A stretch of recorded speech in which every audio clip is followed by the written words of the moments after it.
It's the dang Democrat-encouraged crime. It's one of the right's favorite talking points, not just from Milwaukee, but for all Democratic-run cities, that those cities are crime-infested shitholes, where life is miserable and everyone hates everybody. But people who live in these cities know that this rhetoric is only kind of true. Now, and when people who don't live in these cities say it, it's very annoying. And by the way, it does turn out the crime is actually down.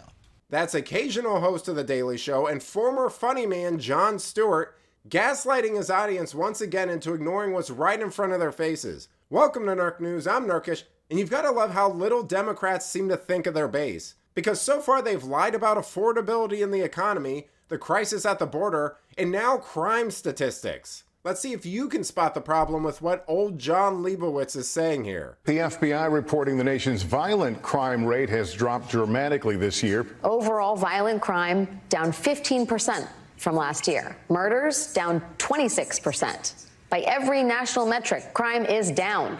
Solid trend.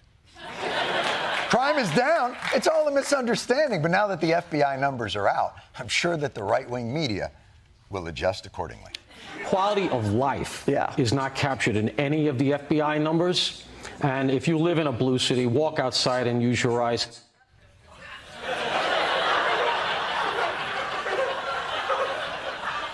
You should use your f***ing eyes. Do you even see over your shoulder? They were doing double donuts in a parking lot. That's like the Cirque du Soleil of automobiles. That's not crime. That's art. You know, there's an old saying that figures don't lie, but liars figure. And nowhere is that more apparent than in these Soviet propaganda level stats. And it's not just the Daily Show pushing this stuff, by the way. You see this crap everywhere. Establishment media publications like Rolling Stone are celebrating it. Paid shills and influencers are spreading the word on social media. And perhaps worst of all, Press Secretary What's-Her-Face said violent crime is at a 50-year low. I mean, they can't even seem to lie well. According to the Washington Examiner, the latest FBI crime report is, quote, unreliable at best and deceptive at worst. Their stats say murder dropped 13% and violent crime was down almost 6%, which the media happily parroted. But as you'll see, it was based on exaggerated guesses. The law isn't being enforced. Too many thugs are being released, and prosecutors refuse to deal with the ones who are left. And the whole thing is run by politicians pretending everything's fine. Because in order for a crime to exist, a law has to be broken and then enforced before you can count it as a crime. If you don't do the last two, then the first thing doesn't exist. A few years ago, the feds demanded local enforcement use something called the National Incident-Based Reporting System. Cities tried using the neighbor system, but like Biden's Prevagen, it wasn't working. So cops in LA and New York and Chicago simply didn't submit crime data to the FBI. The feds gave up on it and are now just making up, except they call it estimation. Because when you have a strong incentive to downplay crime, that's what you'll do. And now victims sense the hopelessness of the justice system and have stopped reporting crime. Can you blame them? That's why the feds claim violent robberies dropped almost 20% between 2019 and 2022, while the government's own victim survey reveals it actually went up 30%.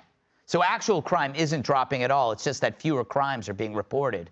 Because it's not a penalty if the ref didn't call it. I mean, this is a serious issue here, and even publications like Bloomberg have reported on it. It's not some deep rabbit hole or conspiracy or something. So it's a little funny to me that the party that loves fact checkers couldn't even do the slightest bit of research, which must actually mean that they're just outright lying to their audience and the American people. So there we go. The bad news is that a substantial portion of our media and elected officials are peddling dangerous lies that could get people killed.